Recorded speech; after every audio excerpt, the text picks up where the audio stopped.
Hey guys, this is Michael's iCast, or the Unseemly Gamer if you're following my Blazing Magnet channel. And if you're following my Blazing Magnet channel, sorry I haven't made a review in a while. Okay, since it's summer, I guess it's the most appropriate time to review this game I remember from when I was a kid. Super Mario Sunshine for the Nintendo GameCube, and it's actually been a while since I played this, and is it still good to this day? Let's find out. Hello GameCube, welcome back. In the beginning, you see Mario, Peach, and all the Toads on a plane, on their way to Isle Delfino. Delfino happens to be Italian for Dolphin, the pre-production codename for the GameCube. Wait, where's Luigi? If Mario's going on a vacation, he should at least take Luigi with him, and this just sucks, especially considering that this was the first Mario game to come out in 6 years, and Mario 64 doesn't have Luigi either. Once everyone lands, the airstrip is all covered in some kind of goop. First you have to find Flood, the Flash Liquidizer Ultra Dowsing device, who starts off with a squirt nozzle and a hover nozzle, but later on you can get the turbo nozzle, which I didn't use a lot for this review, and then there's the rocket nozzle, which shoots you high up. And it's definitely essential for accessing certain areas. You first use Flood to fight some kind of sludge monster, and once you kill him and remove all that goop, you see this thing called a Shine Sprite. You grab it and awesome! Shine! However, as soon as you get that thing, the police start coming and Mario gets arrested. So then he's put on trial, and the attorney explains that because of the graffiti, the Shine Sprites have left the Shine Gate, and then Mario, or in this case his shadow, is to blame. Peach tries to object, but Mario is found guilty and ordered to clean the island. I order the defendant to clean this entire island. Until Isle Delfino is completely free of his vile handiwork, Mario shall not be allowed to leave. Court adjourned. Okay. Mario is sentenced to community service without any evidence whatsoever besides the fact that the perpetrator looks like him, and that is just ridiculous. They don't even have that strong of a resemblance. Shadow Mario is blue. In this mess, you fight another sludge monster, and Shadow Mario kidnaps Peach. All you have to do is spray him with water, then he starts going for the Bianco Square. However, as soon as you catch him, he paints a portal and goes in. You go in there to catch him, and BAM!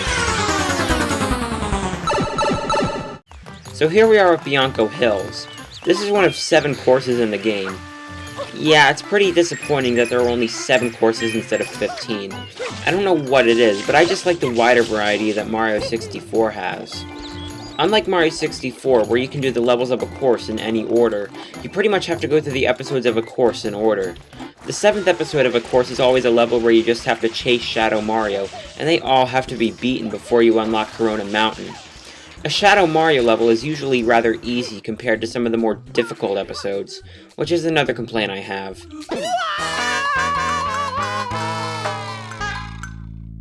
Now let's talk about the levels themselves. There are definitely still fun things to do in this game, though they're not as fun as Mario 64. Sometimes it'll be something like surfing on a blooper, making your way up to a Shine Sprite in a cage, and a few times you get to race this guy called Il Piantissimo.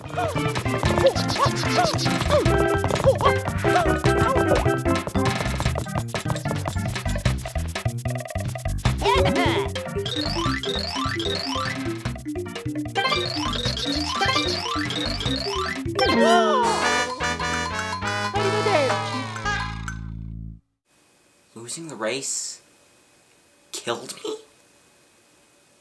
Okay, that's another complaint I have. Do you really need to have failing a task like that kill you? What's the logic in that? Well, at least I got through the race on my 2nd attempt. Really, I can get through the races with no problem, especially the one in Noki Bay. And, like Mario 64, we have red coin stages, like red coins in a bottle, red coins in the coral reef, and red coins in the Windmill Village. But the levels I like the most are the boss fights. Petey Piranha is a pretty fun boss, squirting water in his mouth before he starts puking out goop. I always thought that was really funny as a kid. One of my favorites is Gooper Blooper. You fight him twice in Rico Harbor, and again in the Tricky Ruin stage, which is pretty much the reason why my favorite course is Noki Bay. Then there's the Eely Mouth. you gotta clean his teeth, and apparently his gingivitis is causing the pollution in the lake. For some reason, in levels like this, Flood tells you things like to take proper care of your teeth or to be kind to your pets. No crap.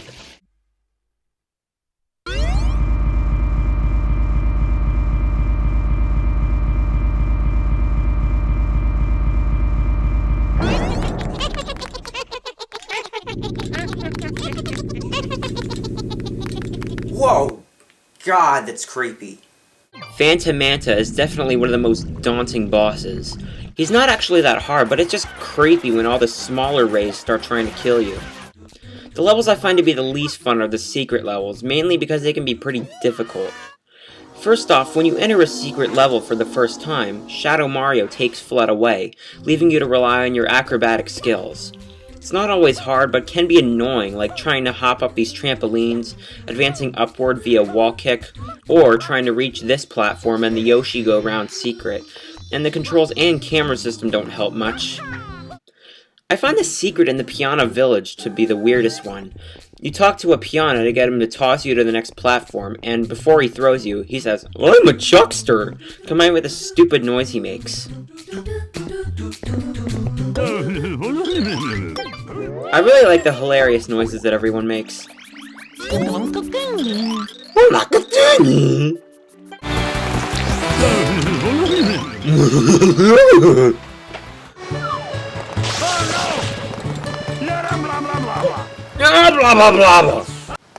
Now let's get on with the story. When you obtain at least 10 sprites, Shadow Mario kidnaps Peach again and takes her to Peanut Island.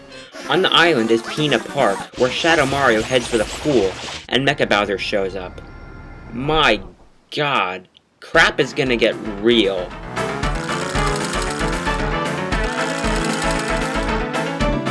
Once you shut down the Mecha Bowser, Shadow Mario and Peach show up. And... what's this? Bowser has a son?! So yeah, Shadow Mario is revealed to be Bowser Jr., who happens to have gotten his brush from a strange old man in a white coat. As you can see, this game has cinematic cutscenes. I'm impressed with this, as I had never seen that kind of thing in a Mario game, but the voice acting's pretty weird. You pest! Stop following us! Anyway, now Bowser Jr. and Peach then take off for Corona Mountain. Once you have beaten all the Shadow Mario levels, Delfino Plaza becomes flooded out of thin air, and finally you can go to Corona Mountain. The Corona Mountain stage isn't too hard, but can be annoying. You can quickly make it past the first area without any problem, but the second area, that's another story. You need to get to the third area by steering this mud boat, and when you manage to prevent it from hitting a wall, it steers horizontally, and you have to gradually spray to finally get it back to its vertical position. I clocked the time it took me to get the mud boat to the next area, 3 minutes and 8 seconds. The third part is a rocketing game on clouds. While not as hard as the second part, it's still kind of a mess.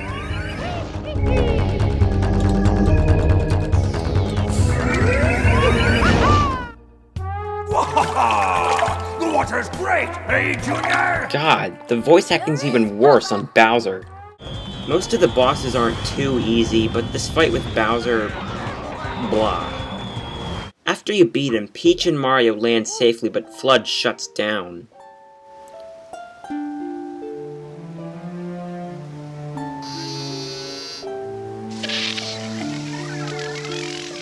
Mario, was I, On the bright side, the power of the Shine Sprites is restored to Isle Delfino. Meanwhile, Bowser and Bowser Jr. are far off the coast. Bowser has something to tell him about Peach, but he knew all along that Peach wasn't really his mama, and in fact wants to fight Mario again.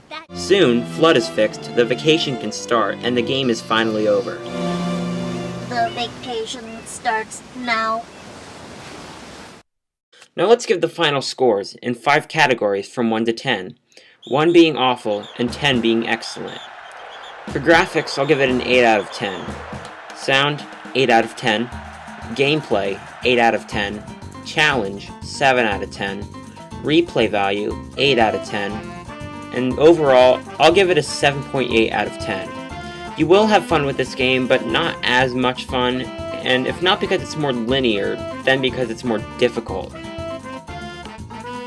Yeah, I know, I could have reviewed Super Mario 64 before this, but since it's summer, I kinda wanted to play Mario Sunshine. I hadn't beaten it before, and since I don't think the replay value is really as high, it'll probably be quite a while before I come back to it, and until then, I'll see you next time when I review Super Mario 64 for the Nintendo 64, and this is Michael's iCast, or the Unseemly Gamer if you're following my Blazing Magnet channel, signing out.